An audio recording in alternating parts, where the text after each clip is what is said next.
Hello, क्या हाल चाल? बढ़िया सारे एकदम। आज हम शुरू करने जा रहे हैं न्यू सीरीज़ ऑफ IBSCIO, जिसमें हम क्या करेंगे कि जितने भी प्रीवियस ईयर न्यूमेरिकल एप्टीट्यूड के जितने भी क्वेश्चन आए हैं प्रीवियस ईयर में, वो हम सारे करेंगे बारी बारी से। तो आज हम करने जा रहे हैं कि 17 जुलाई जो 2024 में शिफ्ट फर्स्ट आई थी, उसमें जितने भी न्यूमेरिकल एप्टीट्यूड के क्वेश्चन आए थे वो हम करेंगे। और हम क्वेश्चन को हम किस ठीक है, तो हम चलिए शुरू करते हैं हम। तो देखिए, जैसे जे एक फर्स्ट क्वेश्चन आया था। ये थोड़ा सा मतलब लेंथी क्वेश्चन है, थोड़ा ये टाइम टेकिंग वाला क्वेश्चन है। तो इनमें जितने भी क्वेश्चन आए हैं ना, तो इनमें से कम देखिए जो IBACI का एग्ज़ाम आता है ना, उसमें टोटल आते हैं 20 क्वेश्चन। और उसमें से कोई 5 to 6 क्वेश्चन होते हैं जो आपके थोड़े से टाइम टेकिंग होते हैं, टाइम टेकिंग। और 5 to 6 भी नहीं, 4 to 5 मान लो, ये थोड़े ज़्यादा टाइम टेकिंग होते हैं। और जो बाकी जितने भी क्वेश्चन होते हैं वो होते हैं easy to moderate level, easy to moderate. जितने भी आपके बाकी जो बचे 14-15 क्वेश्चन, वो सारे आपके इजी टू मॉडरेट होंगे। तो अब हमें पता करना होता है कि जैसे लेंथी क्वेश्चन है, तो आप कोशिश करिए कि इसको लास्ट में करने की, जब आपका एग्ज़ाम में जो भी बाकी सब क्वेश्चन करके जो भी आपका टाइम बचे उनमें करने की कोशिश कीजिए इनको। और बाकी ऐसे बीच में देखिए ऐसे आसान आसान क्वेश्चन ये पहले कर देने। तो चलिए पर हम करते हैं शुरू से ही। तो देखिए, जैसे ये क्वेश्चन है थोड़ा लेंथी, पर इसको आप जब एग्ज़ाम में करेंगे इसको थोड़ा सा लास्ट में करना। और देखिए, पर अब इस क्वेश्चन की अप्रोच सीख लेते हैं हम क्या होगी। ठीक है, तो हम क्वेश्चन को कैसे कर सकते हैं। अब देखिए, जैसे इस क्वेश्चन में बोला कि Janaki leave her home every day. अब हर एक दिन वो क्या करती है, 7:55 पे घर से निकलती है और ऑफिस पहुंचती है 9:25 पे। मतलब ये टोटल कितना टाइम लेती है, टोटल लेती है ये 1.5 घंटा,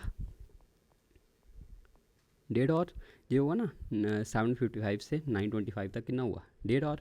पर एक दिन क्या होता है कि वो अपने घर से निकलती है 7:55 पे ही, पर लेकिन 9:20 मिनट 30 सेकेंड, इधर 1.5 घंटा लग रहा है। मतलब इधर से ये 5 मिनट कम, मतलब इधर कितना लग रहा है इसको 1 आवर, इधर 1 आवर 30 मिनट थे, तो इधर 1 आवर 25 मिनट और 30 मतलब 30 सेकेंड।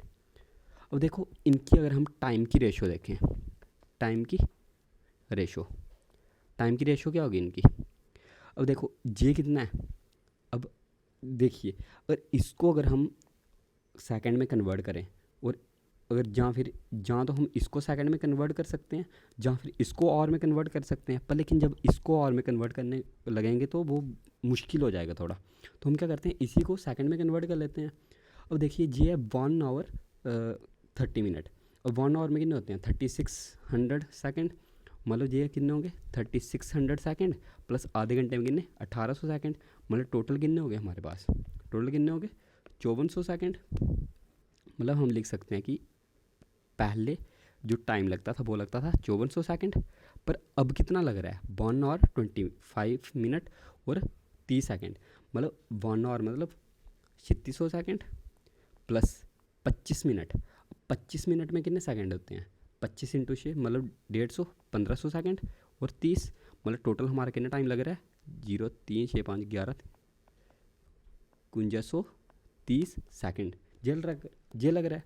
अब देखिए इधर से हम क्या कर सकते हैं, हम टाइम की रेशियो निकाल सकते हैं। कितना आया, 0 से 0 कटा, 5 × 8, जे भी 9 से कट जाता है, जे भी 9 से 60 और 57। अब ये आ गया 20, 3 से काटा 20 19, मतलब 20:19 आ रही है। अब हमें बोला कि इनमें से कौन सी स्टेटमेंट हमारी करेक्ट होगी। यही पूछा है हमें कि कौन सी स्टेटमेंट करेक्ट होगी या नहीं। अब देखिए ये सबसे पहले बोला कि फर्स्ट स्टेटमेंट देखते हैं हम।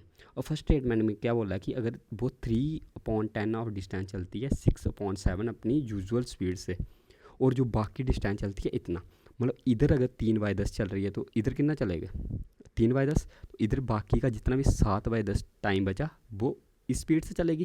और ये डिस्टेंस है ना, इसको डिस्टेंस अब सबसे हमें टाइम का ही तो निकालना है। टाइम का फार्मूला क्या होता है, जैसे होता है distance equal to speed upon time, वैसे टाइम कितना आ गया डिस्टेंस अपॉन स्पीड। और डिस्टेंस कितना 3/10, और इसको किस स्पीड से 6/7 से, प्लस जो बाकी बचा जी 7/10 डिस्टेंस, इसको किस स्पीड से 7/6 की स्पीड से। और देखो इधर 3 × 1 = 3 2 जा, ये तो कट गया। अब ये कितना आ जाएगा हमारे पास, जब ये 1/10, अब ये ऊपर जाएगा तो उल्टा, मतलब 7/2 प्लस वैसे ही 7/7 कट गया, 6/10, मतलब ये आ गया हमारा 7/20 प्लस 6/10। अब इसको अगर हम करें, इसको अगर 20 कर लें तो ये 12 हो जाएगा ना, 12×7 19/20, जाके 19/20, मतलब इसका मतलब क्या हुआ, अगर पहले 1 था तो 20 को हम इधर लेके आ जाएं तो अब कितना आ गया 19/20। मतलब जो हमारी फर्स्ट स्टेटमेंट है ये तो हमारी सेटिस्फाई कर रही है, फर्स्ट स्टेटमेंट हमारी सेटिस्फाई कर रही है। तो अब अगर हम ऑप्शन देखें तो ऑप्शन में इधर बोला है कि हमें स्टेटमेंट 2, इधर 1 का जिक्र है ही नहीं कोई, मतलब ये तो पहले ही स्टेटमेंट हट गई हमारी, क्योंकि इधर बोला स्टेटमेंट 1 डजंट।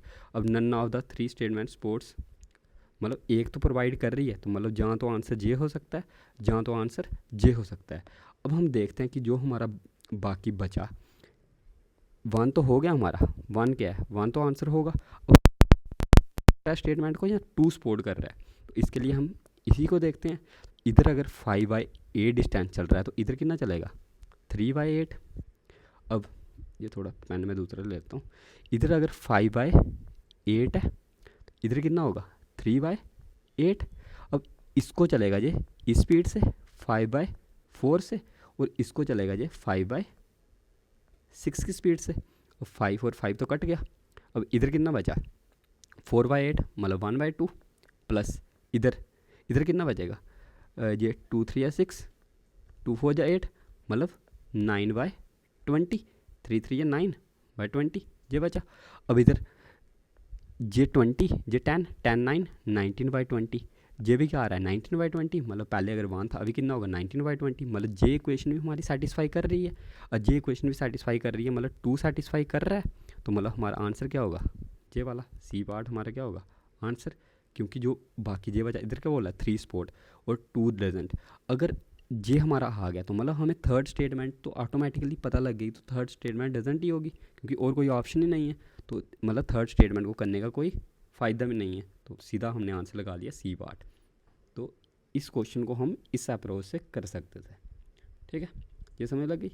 पर लेकिन अगर जैसे ऐसा कोई भी क्वेश्चन आएगा तो आपको इसको क्या करना है, लास्ट में करना है ट्राई करने की, लास्ट में जो टाइम बच जाएगा आपके पास। पहले आसान आसान क्वेश्चन बहुत होते हैं IBA ACIO में, तो पहले उन क्वेश्चन को आपको ट्राई कर लेना है, और जो टाइम बचेगा उनमें बाकी क्वेश्चन करने हैं, जो भी आपके 4-5 थोड़े से डिफ़िकल्ट टाइप ऑफ क्वेश्चन होंगे।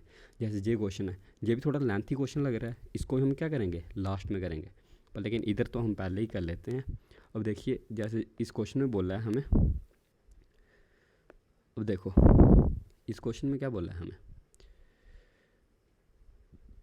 इस क्वेश्चन में बोल रहा है कि बोला है कि in the last financial year जो रेशो दी है मंथली इनकम ऑफ किसकी, विराज की और रोहन की दी है M और N। मतलब हम मान लेते हैं कि एक है हमारे पास कोई रोहन और एक है हमारे पास विराज, जा गया, मतलब इसको इधर लिख लेते हैं क्योंकि इधर स्पेस कम है थोड़ी। इनकी हमें इनकम, थोड़ा इसको इस तरफ कर लेते हैं, जा गया। अब बोला कि जो इनकी इनकम है और एक्सपेंडिचर भी दिया हुआ है हमें, और इधर क्या होगी सेविंग, क्योंकि सेविंग क्या होती है इनकम माइनस एक्सपेंडिचर। अब देखो इनकी हमें बोला है कि इनकी जो मंथली इनकम शुरू में थी वो क्या थी M/N, मतलब पहले क्या थी M/N, ये दी है। बोला कि ratio of their monthly expenditure was, यही बोला कि लास्ट फाइनेंशियल ईयर में जो इनकी ये थी, पर अब क्या हो गई है PN, तो अब इनकी रेशो क्या है P/N। अब बोला कि in the current financial year, अब क्या होता है कि जो विराज की इनकम है, मतलब जे हमें जे हमें क्या दिया था एक्सपेंडिचर की रेशो दी थी P/N, मैंने इनकम बोल दिया, और जे क्या दी थी इनकम की रेशो। और बोला कि जो करंट फाइनेंशियल ईयर है इसमें क्या होता है कि जो विराज की इनकम है वाज इंक्रीज्ड बाय Q% और expenditure gone up by 2Q%। मतलब क्या बोला कि हमें जो अब जे तो आ गया प्रीवियस फाइनेंशियल ईयर, अब जो करंट फाइनेंशियल ईयर में क्या होता है इसकी इनकम क्या हो गई थोड़ी इंक्रीज़ हो गई, और उसके साथ में एक्सपेंडिचर भी इंक्रीज़ हुआ है। और बोला है हमें कि जो जे है इसकी इनकम इंक्रीज़ हुई है कितनी, Q%, और जो इसका एक्सपेंडिचर था वो इंक्रीज़ हुआ है 2Q%। ये दिया हुआ है हमें, ठीक है, ये दिया है हमें, ये लिख लिया हमने। और बोला कि ये and corresponding increase for Rahul, और राहुल की बोला कि इनकम R% और ये S%। अब इसकी इनकम कितनी इंक्रीज़ हो रही है, R%, और इसकी एक्सपेंडिचर कितना इंक्रीज़ हो रहा है, S% जी। तो वैसे इसकी सेविंग में भी थोड़ा फ़र्क पड़ेगा ना, इसकी सेविंग में भी थोड़ा फ़र्क पड़ेगा। इसकी सेविंग भी हम ऐसे कर लेते हैं, जा गया, ठीक है। अब देखो बोला कि ये and current monthly saving of Viraj and Rohan respectively you और अभी, और इनकी जो करंट सेविंग है वो कितनी आ गई हमारे पास, यू और अभी। और बोला कि रोहन की लास्ट ईयर सेविंग थी T, और रोहन की लास्ट ईयर सेविंग थी T। ये सब कुछ हमने लिख लिया, जा गया पूरा जो भी। अब देखिए हमें सेकंड स्टेटमेंट का भी निकालना पड़ेगा ना, तो इसके लिए हम पहले ही इसको कॉपी कर लेते हैं।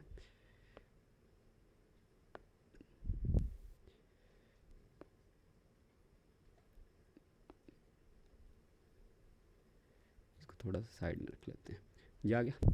अब देखो, अब हमें क्या बोल रहा है, अब हमें बोला है कि हमें बताना कि इनमें से कौन सी स्टेटमेंट हमारी वैलिड होगी और कौन सी नहीं होगी, ठीक है। अब जैसे ये फर्स्ट है, हमें बोला कि अगर MN की वैल्यू हो 85, ये बताना है कि ये हमें कंसिस्टेंट होंगी या नहीं। अब बोला कि MN कितना है 85, मतलब M कितना है 8, ये कितना है 5, ये आ गया। बोला कि PQ कितना है 4 और 12.5, P कितना है 4 और N, ये भी N5 ही होगा। और Q की वैल्यू कितनी है 12.5%, मतलब Q क्या दिया है हमें 12.5। अब 12.5% ये 12.5% होगा। 12.5% का मतलब क्या होता है 1/8, मतलब ये कितना होगा 1/8। और इधर है 2Q मतलब 25, मतलब 1/4, मतलब हमें पता लग गया कि ये 8 था, तो अब करंट का क्या हो जाएगा 1/8 बढ़ जाएगा, मतलब 9 हो जाएगा। अब इधर ये क्या था 4, इधर 1/5, ये तो पता लग गया हमें, ठीक है, इतना पता लग गया। अब देखो, अब हमें बोला है कि ये R 40 दिया है, ये 20 दिया है, ये R कितना है 40% और ये है 20%, और T की वैल्यू दी है हमें 10,000, T की वैल्यू कितनी दी है 10,000, और ये दिया हुआ है हमें 58,000, और ये दिया है 24,000।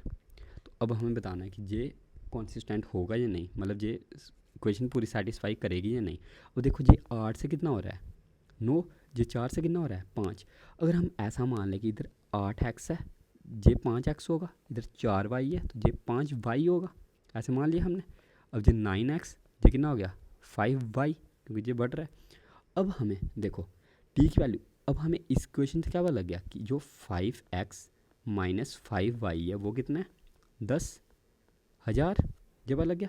और इधर 9x माइनस 5y कितना आ रहा है हमारा 58,000 जा रहा है हमारा। अब देखो इसको हम लिख सकते हैं ना 5x, क्यों 5 4 9 ही होता है, माइनस 5y इक्वल्स टू 58,000। अब 5x माइनस 5y की वैल्यू कितनी है 10,000, तो 4x कितनी आ जाएगी 10,000 इस तरफ गया तो 58 माइनस 10,000 कितना हो जाएगा 48,000, मतलब x की वैल्यू कितनी आ गई हमारे पास 12,000, एक जीरो एक्स्ट्रा लगा लिया, ये x की वैल्यू कितनी आ गई हमारे पास 12,000, ये वाला लग गया हमें, ये 12,000, ठीक है।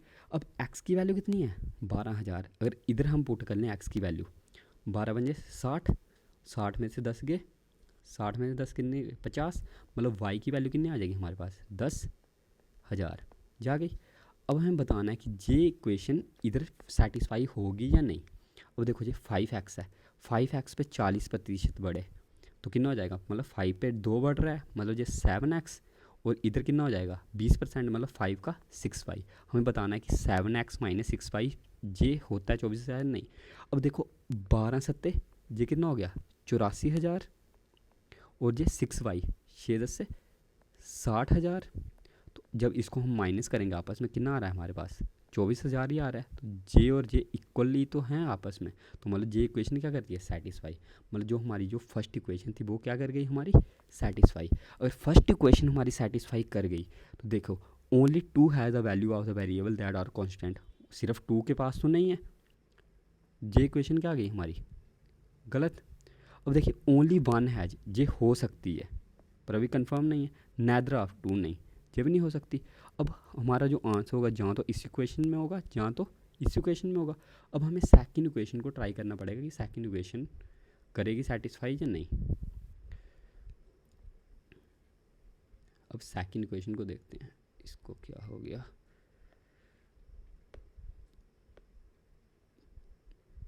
अब सेकंड इक्वेशन की बारी। अब सेकंड इक्वेशन के लिए हम क्या करते हैं कि सेकंड इक्वेशन क्या पेस्ट जा गया। अब सेकंड इक्वेशन के लिए हमें एम एन अलग अलग दिया है। अब एम एन दिया है हमें 10 7 6 15, वैसे ही जे कितना होगा 10, जे होगा 7, सॉरी 10 और 7, एन की वैल्यू है 7, 10 7। और अब पी कितना दिया है हमें, पी दिया है हमें 6, क्यू दिया है 15, पी दिया है 6, क्यू दिया है 15, मतलब ये 15% और ये 15 दूने 30% जो होगा। और ये एन है तो ये भी एन ही मान लो।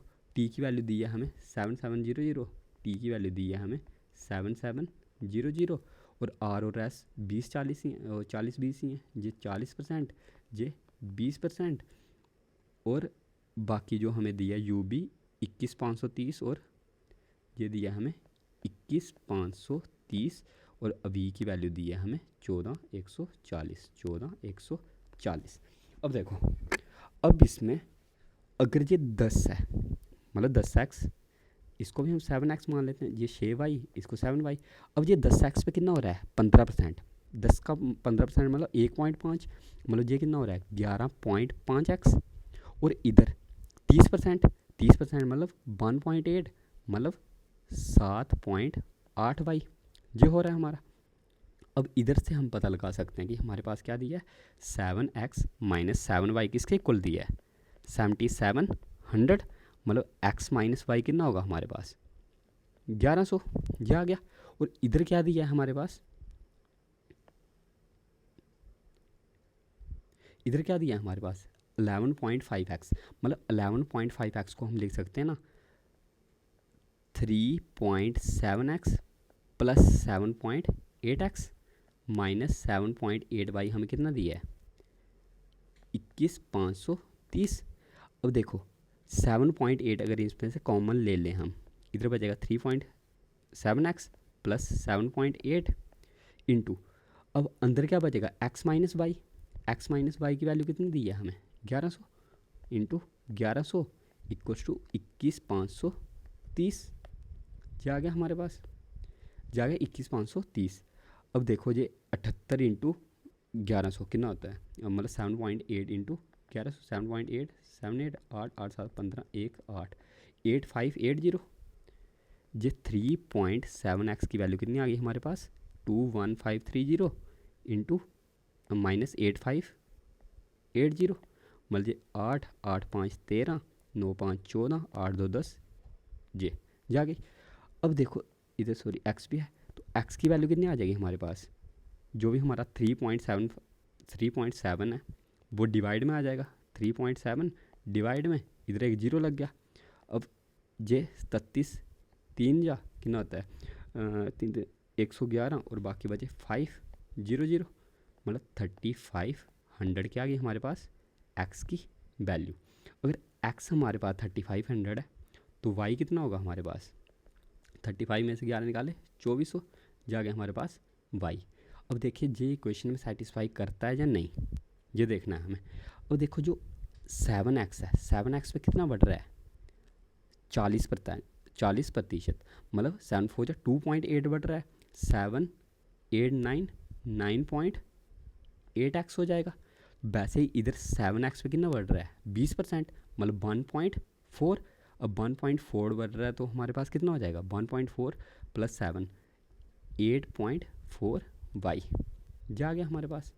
अब देखो जे इक्वेशन में जब आप जे डालोगे तो हमारे पास क्या आएगा 14 140 ही आएगा, क्योंकि 8 5 जा 40 0 और 4 × 4 16, जो भी हम करेंगे लास्ट में यूनिट डिजिट कितना आ रहा है 4 ही आ रहा है, मतलब ये इक्वेशन क्या कर रही है सेटिस्फाई। अब ये सेटिस्फाई कर रही है तो हमारी क्या होगी, ये इधर बोला है ओनली स्टेटमेंट 1 इज़, तो ये तो हमारी गलत हो गई, तो वो सेटिस्फाई, तो मतलब इसका आंसर क्या आ गया डी, कि दोनों स्टेटमेंटें सेटिस्फाई कर रही हैं। जा गया, यही दोनों थे मेरे ख्याल से इसमें थोड़े से मुश्किल क्वेश्चन, बाकी तो पूरा ये पेपर आसान ही है।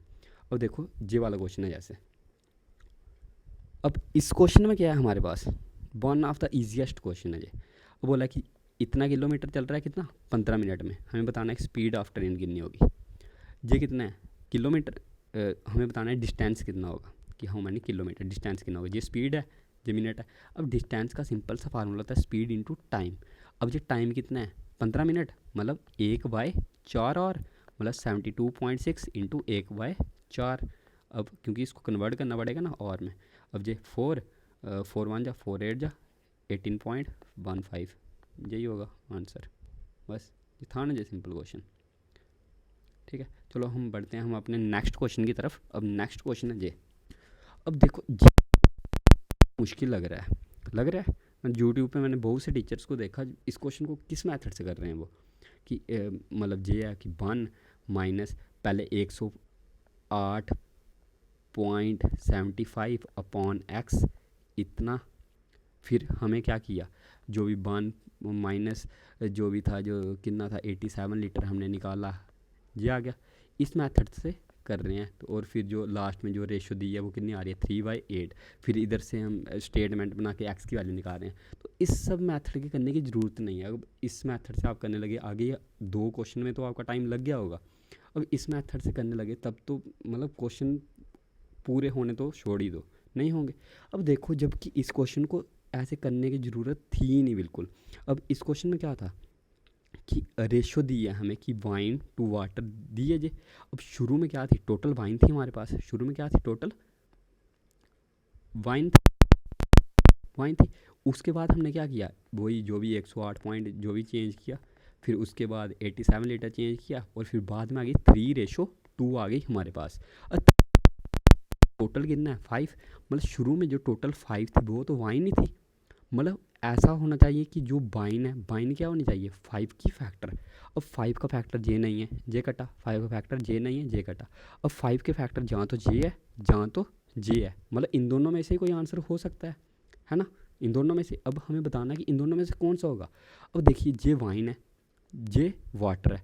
अब वाइन क्या है तो भी हम जे चेंज कर रहे हैं 2, ये देखो 108.75 मतलब 7 5 12 8 1 9, ये भी 3 का मल्टीपल है।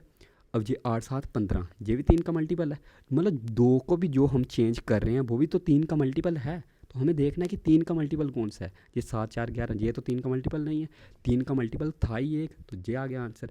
मतलब हमें क्या देखना है सिर्फ 5 का मल्टीपल और मतलब 15 का मल्टीपल, 15 का मल्टीपल एक ही था, तो यही तो आंसर होगा हमारा। बस इस क्वेश्चन को इतना करने की ज़रूरत ही नहीं थी। अब जैसे ये क्वेश्चन है बोला कि एनुअल इंटरेस्ट इतना सिंपल इंटरेस्ट में निकालना है हमें कितने 22% पे। अब 22% हमें पता है कि 11 का मल्टीपल तो होगा ही, 11 का मल्टीपल होगा, तो ये 11 का मल्टीपल है 6 2 8, ये 11 का मल्टीपल नहीं है। अब ये 5 4 1 5 ये 11 का मल्टीपल है। अब ये 6 5 11 5 11 में 5 6 ये 11 का मल्टीपल नहीं, 6 4 10 -7 3 ये भी 11 का मल्टीपल नहीं। अब 11 का मल्टीपल है ही एक, तो हम इस क्वेश्चन में टाइम वेस्ट क्यों करेंगे, ठीक है क्यों करेंगे। तो हमें क्या करना है सीधा 11 का मल्टीपल देखना एक ही है, क्या है जी 11 का मल्टीपल है। अब 11 का मल्टीपल है ही एक अगर, तो हमें क्या करना है तो उसी को तो मार्क करना है, क्योंकि और कोई ऑप्शन 11 का मल्टीपल है ही नहीं। तो ये क्वेश्चन क्या होते हैं आपके टाइम बचाने वाले क्वेश्चन। अब जिस क्वेश्चन में आपका ज़्यादा टाइम लगा है तो अब आपको कंप्लीट करने के लिए तो आपको कुछ कहीं ना कहीं से तो टाइम निकालना पड़ेगा ना। तो आप ऐसे ही टाइम निकालोगे कैसे, इधर देख लिया कौन सा नंबर कौन सा मल्टीपल है और जल्दी जल्दी से कर सके। जितना बाकी स्टूडेंट बाकी पूरे क्वेश्चन को करने में लगेंगे, हम क्या करेंगे, क्वेश्चन को मार्क किया 5 सेकेंड में और आगे को बढ़े। और जैसे ये question, the cost price of 28 article, और 28 आर्टिकल का CP इक्वल किसके है, एक्स आर्टिकल के SP के बराबर। मतलब CP अपॉन SP की रेशो कितनी आ गई हमारे पास, X रेशो 28। अब बोला कि प्रॉफिट कितना है, हमें प्रॉफिट कितना है 40%। मतलब 10 की चीज़ 14 की। अब 14 की वैल्यू अगर 28 है, 10 की वैल्यू कितनी होगी 20 होगी ना। 14 इंटू 2 28, तो इंटू 2 20, 20 आंसर। ये भी one of the easiest question. तो ये भी जो भी IBACI क्वेश्चन पूछती है तो यही पूछती है कि 4-5 मुश्किल क्वेश्चन पूछेगी, पर उसको उसके कंपैरिजन में बाकी क्वेश्चन बहुत ही ज़्यादा आसान पूछ लेगी। अब जैसे ये क्वेश्चन, अब देखो हमें बोला कि प्रोडक्ट ऑफ एक्स बाई और HCF ऑफ एक्स बाई, ठीक है, HCF ऑफ एक्स बाई ये हमें दिया है। अब सपोज कर लेते हैं कि हम HCF ऑफ एक्स बाई क्या है, H, मतलब अगर H है तो H इसमें भी तो रहा होगा, H इसमें भी तो रहा होगा, क्योंकि ये हाईएस्ट कॉमन फैक्टर है। आ गया ना कि H इसमें भी रहा होगा, H इसमें भी रहा होगा। अगर हमें बोला कि प्रोडक्ट मतलब इसका, अब ये जो नंबर होगा क्या होगा हमारा HX, दूसरा नंबर क्या होगा HY, और तीसरा HCF, H क्या मतलब HCF, ठीक है। अब आ गया 2520। अब इसको हम लिख सकते हैं ना 2 इंटू इसका प्रोडक्ट दिया हमें 2520। अब 2 1 2 2 4 2 0 2 से 30, अब ये भी 7 9 जा 63, 2 45 जा और 9 5 जा, मतलब हमें पता लगेगी 2 का क्यूब जो भी है, मतलब सिंपल इसको ऐसे कर सकते हैं कि जो भी H हमारे पास क्यूब आया, मतलब ये 2 का क्यूब होगा इंटू 8 से 8 3 या 24 315। मतलब जो H है हमारे पास वो कितना है 2, H कितना आ गया हमारे पास 2, मतलब जो बाकी पीछे बचा XY इसका मल्टीपल कितना है 315, ये आ गया। अब हमें बताना है कि कितने पेयर बन सकते हैं हमारे। अब पेयर, अब जो XY बचा हमारे पास, अब देखो और हमने HCF तो निकाल दिया ना इसमें से। अब HCF निकाल दिया तो मतलब हमें पेयर कौन से देखने हैं, मतलब इनके पेयर कौन से देखने हैं जो आपस में क्या हो को प्राइम, जिनके बीच में कोई कॉमन फैक्टर नहीं होना चाहिए। अब हम जो 315 हैं, 315 इसको क्या लिख सकते हैं 5 6 30 5 15 7 9 63, मतलब ये लिख सकते हैं ना 5 इंटू 7 इंटू 9, ये लिख सकते हैं। अब इनमें से हम वो कौन से पेयर, मतलब 1 भी साथ में, अब इनमें से हम कितने पेयर बना सकते हैं जो आपस में को प्राइम हो। एक तो बना सकते हैं 1 इंटू जे, एक पेयर तो बन जाएगा आपका 1 इंटू 5 इंटू 7 इंटू 9, एक पेयर जे बन गया। और जो सेकंड पेयर होगा, सेकंड पेयर क्या बन सकता है हमारा 5 इंटू 7 इंटू 9, थर्ड पेयर क्या बन सकता है 5 इंटू 9, और फोर्थ क्या बन सकता है 9 इंटू 5 इंटू 7, ये तो बन सकता है ना, मतलब 1 2 3 4, मतलब हमारे 4 पेयर बन सकते हैं। लगे ये समझ। अब चलो ये अगला क्वेश्चन है, जैसे अगला क्वेश्चन क्या है, average age of group of 10 friends इतनी है। अब देखो इस क्वेश्चन में कुछ लोग क्या कहते हैं 10 को मल्टी 270 फिर 9 का इंटू जे किया, वो करने की ज़रूरत ही नहीं है हमें। अब 10 का हमें कितना दिया है 27, एक निकाला पीछे 9 की कितनी बच रही है 25। मतलब अगर हम मान लें कि जो स्टूडेंट टोटल जो भी मतलब जो 10वां स्टूडेंट था हमारा वो 20, तो जे इसमें से कितना कम है -2 कम है। मतलब अगर उसके जाने पे 2 की एवरेज कम हो रही है, मतलब वो 2 ज़्यादा था किस पे, कितने पे 9 पे, और उसको बांटना कितने पे है 1 पे। मतलब 27 प्लस 18, 27 प्लस 18 कितना होता है 45, तो 45 इज़ द आंसर। तो इस क्वेश्चन को वैसे करने की जरूरत नहीं, ये शॉर्टेस्ट मेथड है, शॉर्टेस्ट, मतलब आप ट्रिक्स लगा के ऐसे ही क्वेश्चन को कर सकते हो आसानी से। और देखो जैसे ये क्वेश्चन है, बोला है कि if numerator of a fraction is increase by 25%। अब न्यूमरेटर क्या हो रहा है उसका इंक्रीज हो रहा है 25%, ऊपर न्यूमरेटर क्या होता है ऊपर वाला, डिनोमिनेटर क्या होता है नीचे वाला। अब न्यूमरेटर कितना हो रहा है इंक्रीज 25%, मतलब 1/4, मतलब 4 से वैल्यू 5 हो रही है, और जो डिनोमिनेटर है इज़ डिक्रीज्ड बाय, डिनोमिनेटर क्या हो रहा है, डिक्रीज़ हो रहा है कितना, 10%, मतलब 10 से वैल्यू 9 हो रही है। बोला कि दो वैल्यू ऑफ न्यू फ्रैक्शन, जो न्यू फ्रैक्शन है वो है हमारी कितनी है 25/24 जे है, मतलब इधर हम 5x 9x ऐसे मान लेते हैं। अब जे वैल्यू दी है हमें, तो मतलब ये कितनी होगी 5/25, 3 या 9, 3 या 24, मतलब 15/8। जे क्या होगी जे, तो अब हम वैल्यू किसकी निकालनी है 4/10 की, इसी को 4/10 से कर लो। तो जे कितना आ रहा है 4 2 8, 3 सॉरी 5 2 10, 5 3 15, मतलब 3:4, 3:4 इज़ द आंसर। ये रहा डी पार्ट, ये आ गया।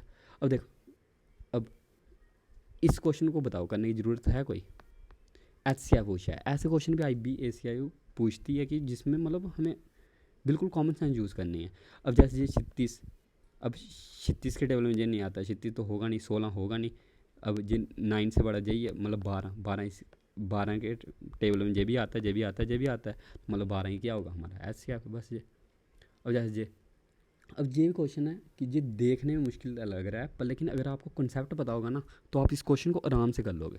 ठीक है, इसमें क्या है सिर्फ कॉन्सेप्ट।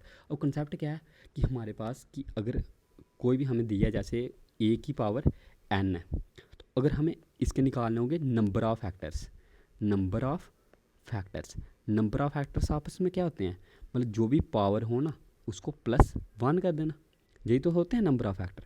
अब बोला है हमें बताना ही कौन सी स्टेटमेंट करेक्ट है।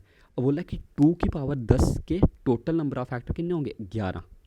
ठीक है, और ये होगा सबसे स्मॉलेस्ट नेचुरल नंबर होगा जिसके 11 फैक्टर हैं। वो देखो 11 हैं, 11 का एक प्राइम नंबर है, मतलब 1 × 11।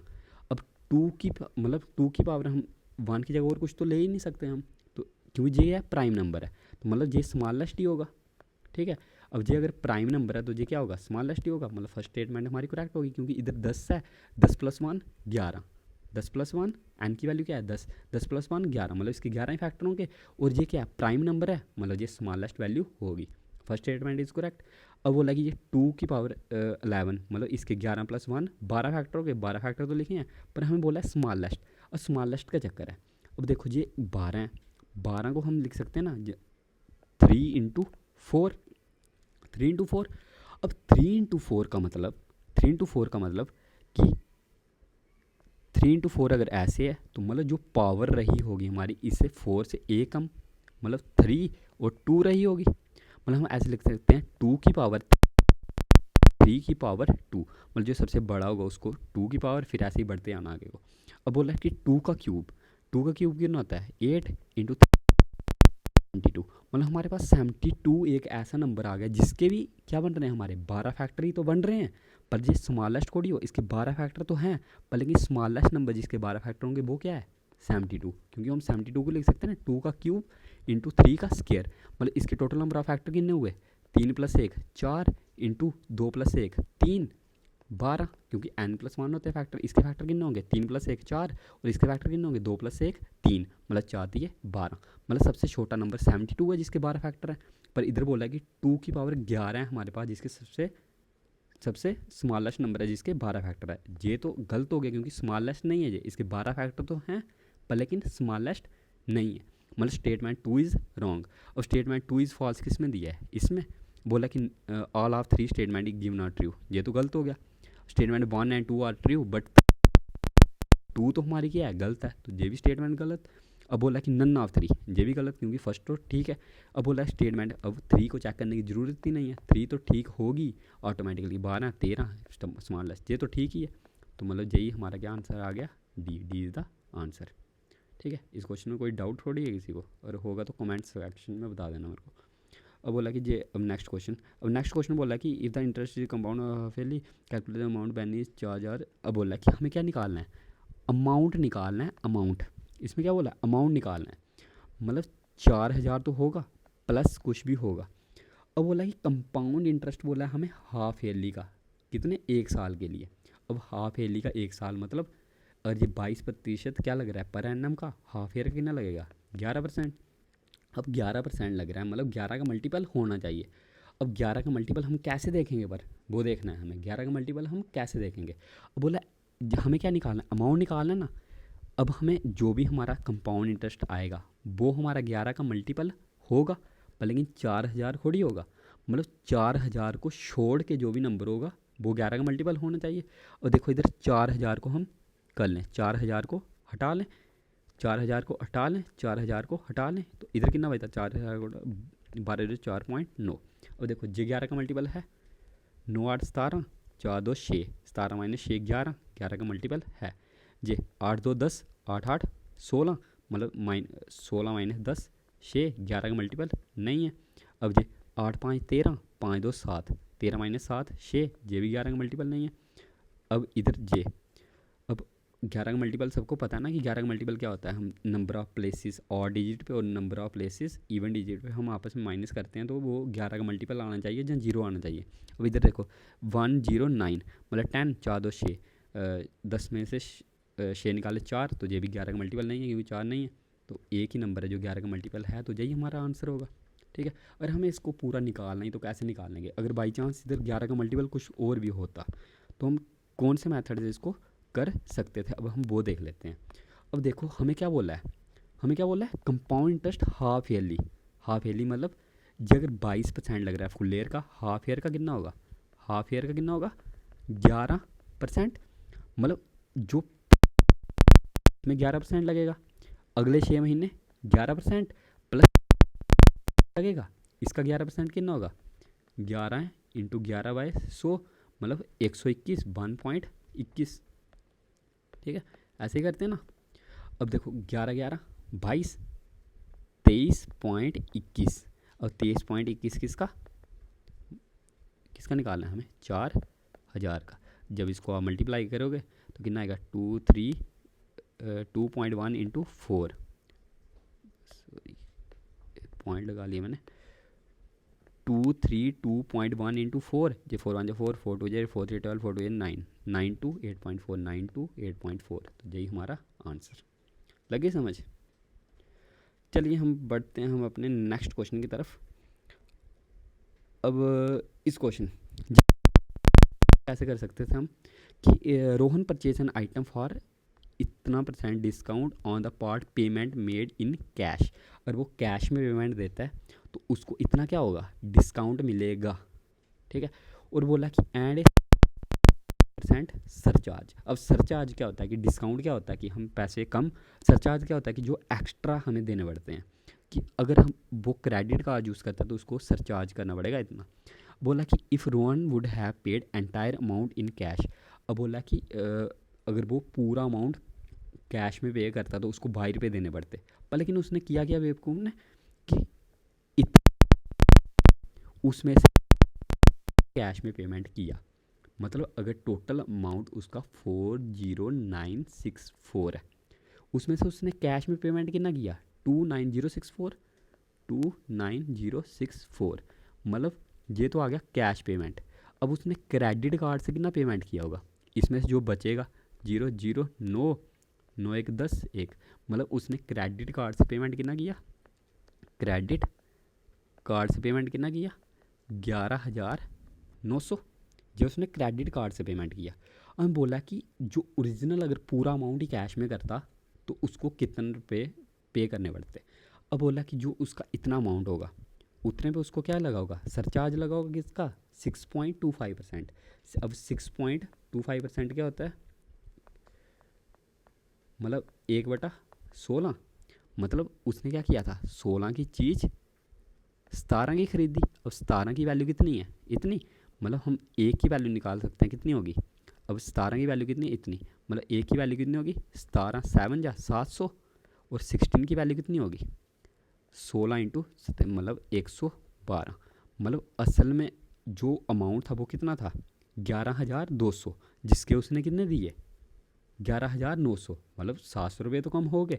पर लेकिन अब अगर वो क्या करे, इसको भी अगर कैश में पेमेंट करे तो उसको कितना डिस्काउंट मिलेगा, 13.5 का डिस्काउंट मिलेगा उसको। इस पर डिस्काउंट कितना मिलेगा,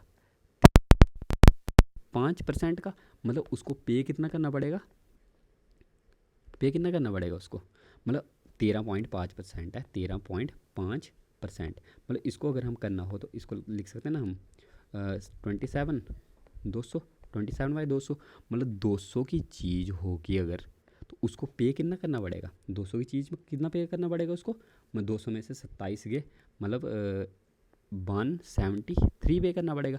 अब 200 की वैल्यू हमें दी है कितनी है 11, 200, तो ए की वैल्यू कितनी होगी 56, तो 173 की वैल्यू कितनी होगी इंटू 56 जी, तो उसको मतलब इतना अमाउंट पे करना पड़ेगा। अब देखो 173 इंटू 56 पे करना पड़ेगा, प्लस जो उसने बाकी कैश में पेमेंट की है वो भी तो करनी पड़ेगी, तो भी तो हमें पता लगेगा कि टोटल उसको कितना पे करना पड़ता। अब 6 3 जा 18 प्लस 4 8 4 जूनियर डिजिट कितना आ गया 2, जूनियर डिजिट कितना आ गया 2, तो जूनियर डिजिट 2 एक ही ऑप्शन में है, तो ये हमारा क्या आ गया आंसर। बस, तो इस क्वेश्चन को आप जूनियर डिजिट से कर लो लास्ट में बस। अब जैसे ये क्वेश्चन है, अब इस क्वेश्चन में हमें बताना है कि ये क्या होगा। अब देखो इस क्वेश्चन में क्या बोला है हमें, बोला on a particular day Danny admin Faheem sold 3 types of pen, 3 type of pen sold किए एज ए कोइंसिडेंस। अब कोइंसिडेंस क्या हुआ कि उसने जो टाइप ए के पेन सोल्ड किए और टाइप बी के पेन सोल्ड किए और टाइप सी के पेन सोल्ड किए वो आपस में सिमिलर निकले, ठीक है। पर लेकिन नंबर ऑफ पेन्स हर एक सोल्ड बराल क्या बोला कि as a consent sell of sold M identical number of pens of type, मतलब टाइप ए के pen and identical number of type B के pen and identical number of type C के pen, मतलब same ही type के pen उन्होंने sold किए। अब बोला कि the number of pens of each types that were sold all different from one another, पर नंबर ऑफ पेन्स अलग थे, also the each of the types of pen at different, और अलग अलग प्राइस रेट में भी सेल किए, ठीक है। अब मैं बोला कि it is possible that Donny sold इतने टाइप ए के पेन 2 रुपये के, टाइप बी के पेन 1 रुपये का, मतलब जो जे थे इसने 2 रुपये के, जो दूसरा था उसको -1 रुपये के लॉस पे, ये +2 के प्रॉफिट पे, जे 1 के लॉस पे, एंड जो भी टाइप सी थी वो -12 के लॉस पे, and made over all price of 8। अब ओवरऑल अगर उसको प्राइस 8 रुपया कमाना है, ठीक है, ओवरऑल उसको क्या करना है 8 रुपया, मतलब जे ऑड है इसको हम इवन समझ लो, जे पेन उसने 2 खरीदे थे, जे ए खरीदा था, अब ये तो 12 का लॉस हो गया, इधर कितना 2 का लॉस हो गया, अब उसको 8 रुपये का फ़ायदा कमाना होगा, मतलब 12 2 कितना हो गया 14, मतलब उसको जे कितने 22 के बेचने पड़ेंगे, तभी तो उसको 8 का प्रॉफिट होगा, क्योंकि हर एक पेन पे 2 2 रुपये कमाएगा वो। अब इधर पेन कितने बेचने पड़ेंगे उसको 11 पेन बेचने पड़ेंगे, ठीक है। अब best sold each pen a profit of 2, और जो एडमिन है उसने कितना इसको 2 पे बेचा, बी को लॉस 6 पे, and each pen of C S lot of 6 and overall ₹14। अब देखो इधर 6 है, इधर 22 रुपये कमा रहा है वो, इधर 6 6 12, इधर इसका, पर लेकिन प्रॉफिट उसको इधर क्या बोला है 14 का हो रहा है। अब प्रॉफिट उसको 14 का थोड़ी होगा, प्रॉफिट 10 का होगा, मतलब ये क्या कर रही है आपस में ये थोड़ा फिट नहीं बैठ रहा है, मतलब जो हमारी असर्शन है वो तो गलत है। अब बोला कि framing and solving the 3 possible linear equation will be find then we got a. अब बोला कि अगर हम क्वेश्चन को फ्रेम करें अलग टाइप से और उसको फिर 3 लीनियर इक्वेशन बनाएं, फिर हम सॉल्व कर सकते हैं, फिर तो सॉल्व कर सकते हैं अगर हम उसको क्या करें फ्रेमिंग करें क्वेश्चन की, तो मतलब जो आर होगा फॉल्स होगा, जे वाला ट्रू होगा। अब इधर देखो असर्शन ए इज़ ट्रू, ये तो गलत हो गई, both assertion a and b are true, ये भी गलत हो गई, a and b are true, ये भी गलत हो गई, बोला ए इज़ फॉल्स, ये ठीक है, एंड आर इज़ ट्रू, ये ठीक है, मतलब D ward is the answer. बस यही बताना था हमें, ठीक है। अब देखो ये है अगला क्वेश्चन। अगला क्वेश्चन क्या कहता है हमारा कि ए shop sales only steamed momos and fried momos, कि एक शॉप है वो सिर्फ एक तो स्टीम बेचती है और एक फ्राइड मोमोस बेचती है। On a particular day bye ratio number of steamed momos and fried momos sold from that shop is 5:4, कि हमें बोला कि उस दिन स्टीम्ड और ये 5:4 में बिके। How many steamed momos were sold from shop on that day, हम बताने कि स्टीम मोमोस कितने मिले होंगे। और देखो कौन सी स्टेटमेंट मतलब अकेली हमारी इस क्वेश्चन को कर सकती है। अब देखो if the number of steamed momos were to double, कि अगर स्टीम्ड मोमोस क्या करें डबल होते, 5 की जगह 10 होते, the ratio of number of steamed momos and fried momos sold from that shop would be 5:2। और ये 10 होते, ये 8 होते ना, तो अब वो हमें बोला कि इसकी वो कितनी बनती रेशो 5:2, पर इसकी रेशो कितनी बन रही है 5:4, मतलब जे तो गलत हो गई। अब स्टेटमेंट 2 को देखते हैं हम। अब fried momo sold at least 13 मोर। जे इसको हम पहले मिटा लेते हैं। अब बोला कि हमें जे वाले मोमोज अगर हम 13 ज़्यादा बेचते, 13 ज़्यादा बेचते, while the number of steamed momos sold stayed the same, पर लेकिन ये 4 के 4 ही रहते, then the number of fried momos sold would have been more than the number of steamed momos sold। बोला कि then the number of fried momos sold, जो fried momo sold होंगे वो क्या होंगे, ज़्यादा होंगे स्टीम।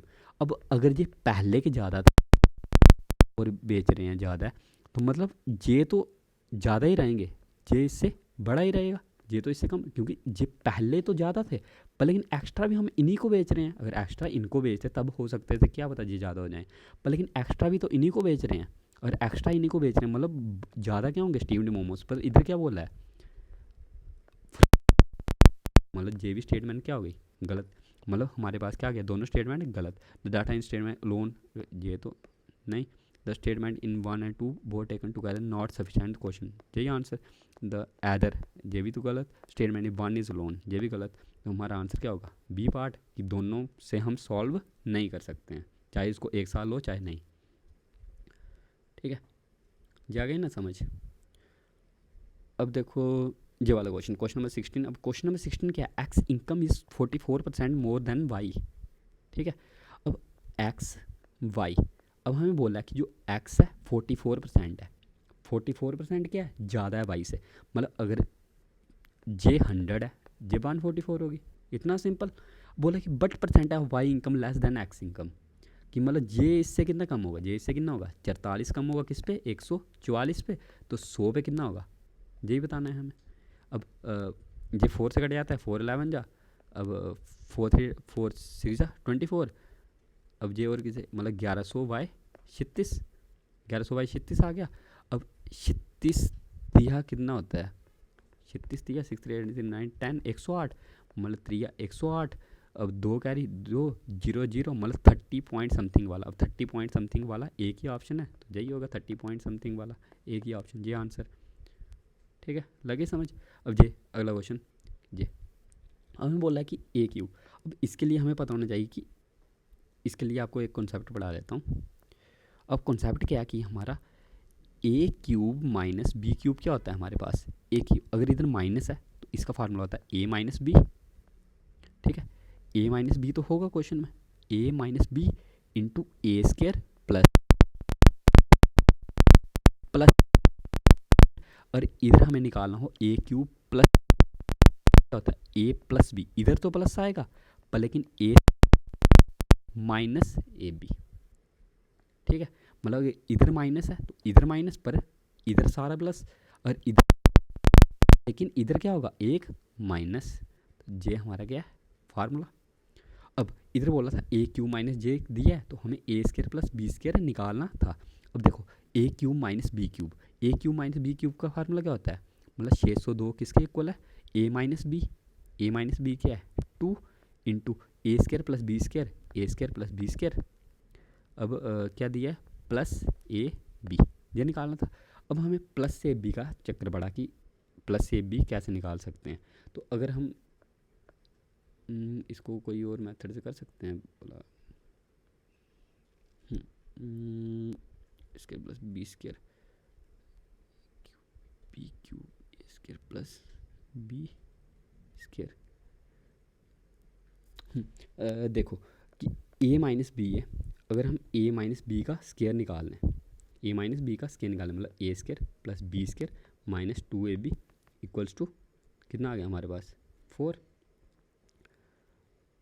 इस क्वेश्चन को कैसे कर सकते हैं, सॉरी 2ab जा गया 4, हाँ जा गया।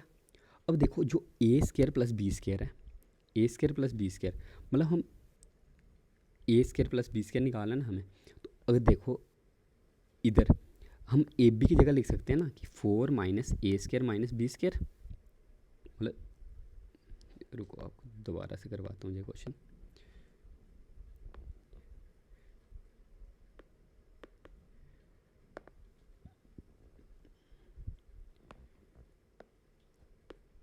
देखो इसको हम शॉर्टकट मेथड से देखें अगर कोई, अब हमारे पास कोई भी ऐसे दो नंबर होते हैं जिनका डिफरेंस करके 2 आए, या फिर ये बी क्यूब माइनस बी, हाँ a cube minus b cube हमें कितना दिया है, ए माइनस बी, मतलब 2 into A square plus B square plus A B. अब a cube minus b cube कितना हमारे पास 602 बाई 2 कितना आ गया 301, ये किसका फार्मूला है A square plus B square plus A B. अब देखो जो A square plus B square होगा वो अगर हम इस इक्वेशन को सॉल्व करें ये आ जाएगा A square plus B square minus 2ab equals to 4, ये आ गया 4। अब इधर 4 है, इस तरफ आया -4, मतलब हम क्या कर सकते हैं ए स्क्र प्लस बी स्क्र को हम लिख सकते हैं ना 4 प्लस 2ab, मतलब a square plus B square क्या लिख सकते हैं हम 4 plus 2ab, 4 plus 2ab plus A b equals to 301। अब 301 में से 4 गया, मतलब 301 में से प्लस 4 इस तरफ गया -4, और ये कितना बचेगा 297 और 2ab प्लस 3ab, ठीक है। अब ये 3 9 जा 27, 3 9 जा कितना आ गया 27, 3 9 जा 27, मतलब ए बी की वैल्यू कितनी आ गई हमारे पास 99। अब देखो 99 को हम काट के लिख सकते हैं ना, कि 99 को हम क्या लिख सकते हैं, 99 को हम ऐसे तोड़ सकते हैं कि a माइनस बी हमारा क्या जैसे 99 है, 99 को अगर हम एलसीएम निकालें ये आ जाएगा 3 इंटू 33 जा 3 इंटू 11 जा, अब 3 इंटू 11 जा, अब आगे जे 3 3 जा 9 और 11, मतलब 11 1 9 है, मतलब यही तो दो नंबर बनेंगे 11 और 9। अब 11 9, अब a माइनस बी कितना है 2, अब a माइनस बी, अब देखो a माइनस बी 11 माइनस 9 की वैल्यू कितनी आ रही है 2, और 11 इंटू 9 क्या आ रहा है हमारे पास 99, मतलब हमारे पास पता लग गया कि एक नंबर 11 होगा, एक नंबर क्या होगा 9। अब एक नंबर अगर 11 11 का स्क्वायर 121 प्लस 9 का स्क्वायर 81, अब 121 प्लस 81 कितना होगा 202, यही आंसर। तो एक बार इस क्वेश्चन को मैं दोबारा से समझा लेता हूँ आपको। देखो इस क्वेश्चन में क्या किया मैंने, अब इस क्वेश्चन में क्या था कि ए क्यूब माइनस बी क्यूब दिया है हमें ये, तो मतलब हम ए क्यूब माइनस बी क्यूब का फार्मूला क्या होता है ए माइनस बी, मतलब 602 को हम लिख सकते हैं, 602 क्या लिख सकते हैं हम 2 into A square plus B square plus A B. अब देखो A square plus B square plus A B हमारे पास कितना आ गया 301। अब अगर ये हमारे पास 301 आ गया तो इधर से हम कर सकते हैं ना कि इधर से square plus B square minus 2ab कितना आ रहा है, इधर माइनस 2ab कितना आ रहा है हमारे पास 4। अब अगर इधर ही देखें हम, इधर ही 2 2 2 और 2 से मल्टीप्लाई कर लीजिए 602 हो गया, ठीक है। तो ये अब इन दोनों प्लस करने ये तो ये कट जाएगा, 2 और 1 3, ए स्क्र प्लस बी स्क्र कितना आ गया हमारे पास 606, तो ये 3 से कटा 202, ये मेथड इसके लिए बेस्ट था, ये 202 इज़ द आंसर। अब जे वाला क्वेश्चन, अब जे क्वेश्चन क्या कहता है हमें कि A B C was suppose to complete a piece of work, अब working alone A could have complete the same work in J. अब बोला कि ए कंप्लीट करता तो इसको 190 डेज में, बी कंप्लीट करता इसको कितने 285 डेज में, और सी कंप्लीट करता इसको कि ना C would have complete in 342 days में। अब हमें बताना पड़ेगा इसकी एफिशिएंसी। अब एफिशिएंसी कैसे निकाल सकते हैं हम इसकी, और देखो 190 को लिख सकते हैं हम, इसका एलसीएम निकालना पड़ेगा। 190 को क्या लिख सकते हैं हम 19 इंटू 2 इंटू 5, मतलब 19 इंटू 10, 19 इंटू 5 इंटू 2, और 285 को क्या लिख सकते हैं हम 8 5 13 प्लस 2 12, मतलब 3 के टेबल में आ रहा है ये। अब 3 इंटू 95, 3 इंटू 5 इंटू 19, अब 342 को क्या लिख सकते हैं, अब ये 2 के टेबल में आ रहा है 2 इंटू 171, 2 इंटू 9 इंटू 19, ये आ गया। मतलब इसका जो एलसीएम होगा, एलसीएम क्या होगा हमारे पास 19, ठीक है 19 आ गया। अब इंटू 2 इंटू 5 इंटू 3 और 9 में से बड़ा वाला 9, अब 99 जा 171, 5 2 जा 10, मतलब 1710। अब 190 को जब हम इससे डिवाइड करेंगे क्या आ जाएगा हमारे पास 190 को जाइए ना, 192 को इससे डिवाइड करेंगे, 0 0 कटा, 99 जा, 285 को डिवाइड करेंगे तो 285 में क्या आ जाएगा हमारे पास, अब 285 में आता है हमारे पास 9 5 और 19 5 और 3, 19 5 और 3 मतलब 3 2 जा 6 बचेगा। और जब हम 342 को डिवाइड करेंगे 99 जा 171 और 2 से करेंगे इसको 5 आ जाएगा। ये तो हमें पता लग गया कि एफिशिएंसी क्या आई इसकी। अब हमें बोल रहा है कि अब देखो इस क्वेश्चन में ये बड़ा कमाल का क्वेश्चन है ये। अब देखो इसमें इस क्वेश्चन में क्या बोल रहा है कि this trio decided to only take, मतलब एक टाइम पे एक ही बंदा काम करेगा। और बोल रहा है कि 3 डेज़ का साइकिल बन रहा है, ठीक है 3 डेज़, मतलब इसके लिए हम एक स्लाइड और ऐड कर लेते हैं पहले,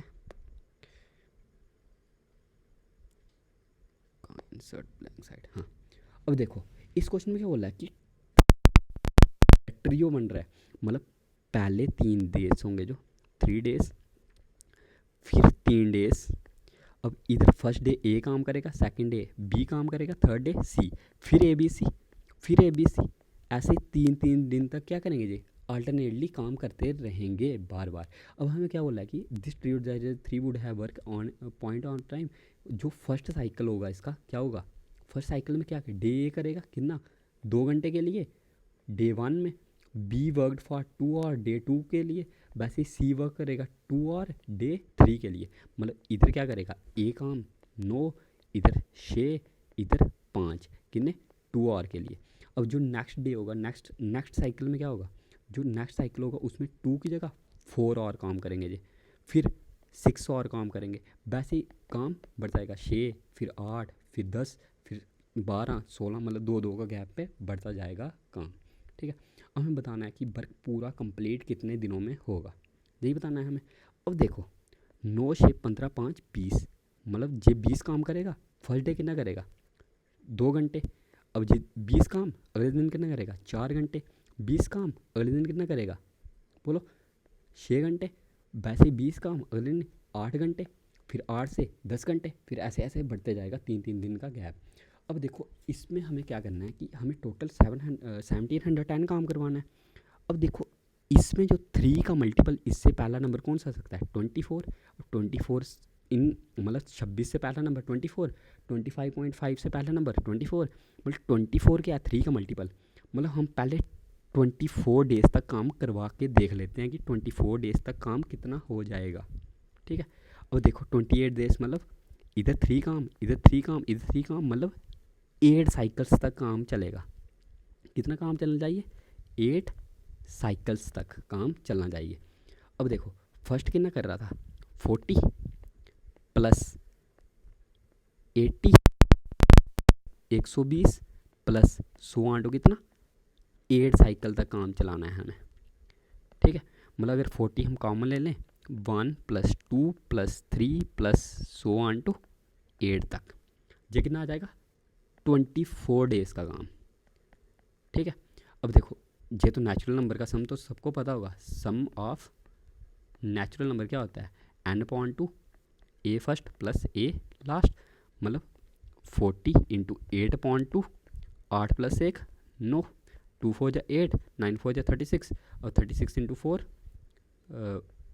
144 1440, मतलब 1440 वर्क कंप्लीट हो गया कितने में इन 24 डेज़।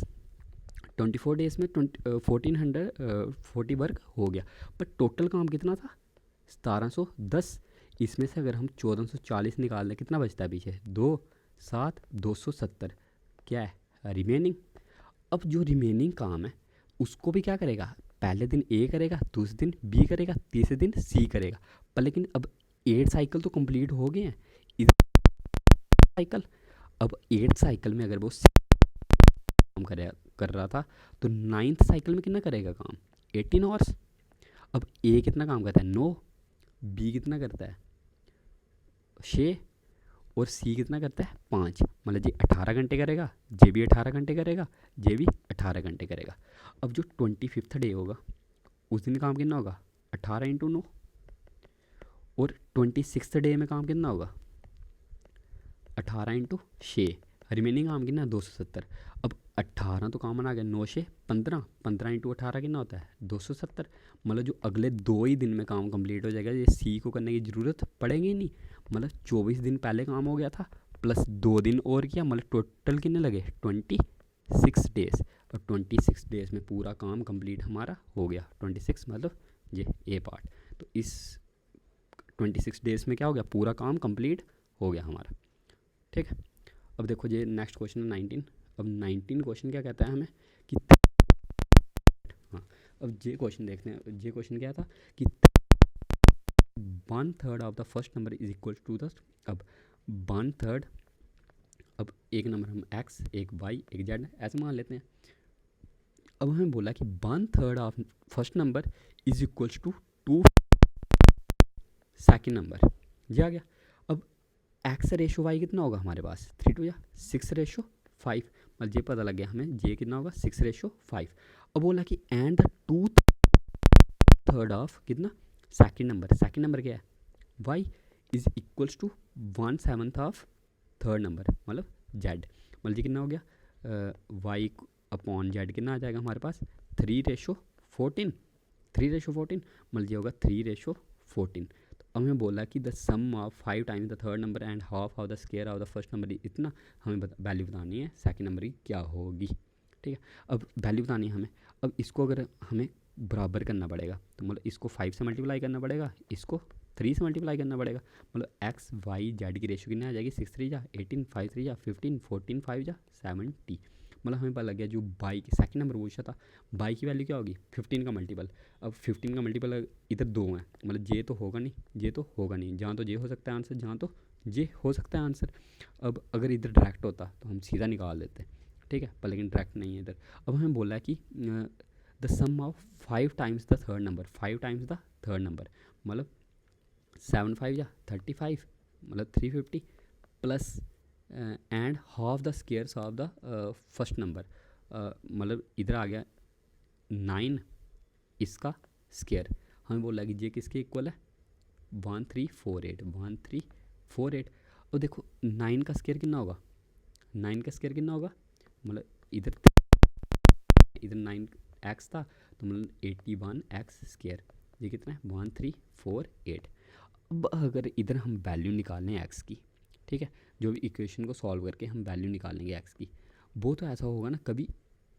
अब एक्स है, अगर एक्स को हम अगर 1 पुट करें, ठीक है, पुटिंग मैथड कर लेते हैं, और हम 1 पुट करें तो कितना आ रहा है 350 प्लस फर्स्ट नंबर का ही कितना बोला था half of the square, sorry यार, स्क्वायर ऑफ फर्स्ट नंबर। मतलब इधर जो फर्स्ट नंबर है 18 का स्क्वायर का हाफ, ये बोला है हमें, ठीक है। अब 18 का स्क्वायर कितना होता है 324, इसका हाफ एक्स स्क्वायर, ठीक है। अब बोला 350 प्लस 324 का हाफ, मतलब 162। 350 इधर लिख लेते हैं 350 एक्स प्लस 162 एक्स स्क्वायर, ये हमें कितना दिया 1348। अब देखो, अब अगर हम x की जगह 1 पुट करें, x की जगह क्या पुट करें 1, तो ये कितना आता है 350 प्लस 162, मतलब ये 1348 तो नहीं आएगा। अगर हम x की जगह 2 पुट करें तो ये कितना आ जाएगा 2 का स्क्वायर 4, 4 2 जा 8, और 8 और 0 8, मतलब लास्ट में यूनिट डिजिट 8, मतलब 2 सेटिस्फाई कर रही है हमारी वैल्यू। मतलब जो x होगा x की वैल्यू कितनी होगी 2। तो हमें बोला सेकंड नंबर, सेकंड नंबर क्या होगा 15 इंटू 2, 15 2 जा 30, बस ये आंसर। अब देखो ये 20th क्वेश्चन क्या है कि 22% of x is equal to 66% of y. तो मतलब 22x है, ये इक्वल है कितना 66 वाई का। तो हमें बताना है कि एक्स रेशो, ये क्या क्वेश्चन था एकदम सिंपल क्वेश्चन, 25 3 जा, तो एक्स रेशो वाई कितना आ गया हमारे पास 3:1। 3:1 किस में, एक की पार्ट में तो है 3:1। तो अगर ये नीचे स्क्रीन कट रही होगी तो ये लो, ये 22% एफ एक्स 22x, ये 66 वाई है, तो 22 3 जा, तो एक्स रेशो वाई कितना आ गया 3:1। यही तो answer, one of the easiest question. अब इस हमने पूरा देखा कि इसमें टोटल में से जो थोड़े से यही कि थोड़े से जो डिफ़िकल्ट क्वेश्चन थे, वो डिफ़िकल्ट क्वेश्चन कितने थे, डिफ़िकल्ट क्वेश्चन कितने थे, थोड़े 5 से 6 क्वेश्चन ऐसे जो थोड़े टाइम टेकिंग थे, वो डिफ़िकल्ट थे, और बाकी 14 से 15 क्वेश्चन थे वो तो एकदम सिंपल थे, वन ऑफ द सिंपलेस्ट। मतलब अगर आप इस अप्रोच से जाएंगे तो आप आराम से इसको 20 मिनट्स के अंदर आराम से पूरे टेस्ट को कर सकते हैं। अब इसको आपको करना कैसे है कि मतलब जो आपको ट्राई करना है कि जो 5 to 6 जो मुश्किल क्वेश्चन है, इनको आप आराम से 1 डेढ़ मिनट लगाएं पहले कि लास्ट में पहले ये क्वेश्चन कर लें। जो पहले ये 14 to 15 क्वेश्चन होंगे ना, तो ये आपके बिल्कुल सिंपल सिंपल होंगे, मतलब ये आपके 5 to 6 मिनट्स में कंप्लीट हो जाने चाहिए। और जो जे वाले क्वेश्चन होंगे इनको मैक्सिमम कितना लगेगा, 10 मिनट से लगेंगे। तो मतलब आपका 15-16 मिनट में पूरा टेस्ट कंप्लीट हो सकता है। तो चलिए बस आज की क्लास यहीं पे ख़त्म, और अगली क्लास में हम नेक्स्ट मॉक करेंगे। जिस 17 जुलाई शिफ्ट 1 था, तो नेक्स्ट करेंगे हम शिफ्ट 2 का। ठीक है।